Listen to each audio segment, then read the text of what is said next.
আজি বিধানসভাত আমি শুনিলোঁ যে মুখ্যমন্ত্ৰীয়ে পুনৰবাৰ দোহাৰিছে যে যিসকলৰ নাম জুবিন গাৰ্গৰ হত্যাকাণ্ডৰ কেছত অন্তৰ্ভুক্ত হৈ আছে তেওঁলোকে হ'ল মূল নায়ক জুবিন গাৰ্গৰ হত্যাৰ ক্ষেত্ৰত।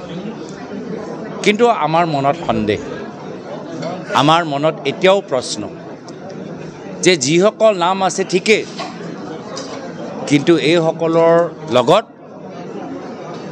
কোনোবা এজন শক্তিশালী ব্যক্তি আছে যিজনে এইসকলক নিৰ্দেশ জাৰি কৰিছে। সেইবোৰ কথা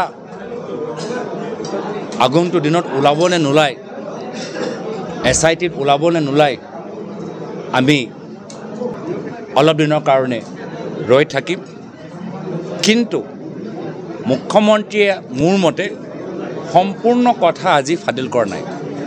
যদি তেওঁৰ মতে এইসকলে জুবিন গাৰ্গৰ হত্যাকাণ্ডৰ লগত জড়িত, তে এইসকল সম্পূৰ্ণ নহয়, তেওঁলোকৰ পিছত কোনোবা এজন শক্তিশালী ব্যক্তি আছে, মোৰ সন্দেহ। আৰু আমাৰ সকলোৰে মনত এই প্ৰশ্নটো আছে।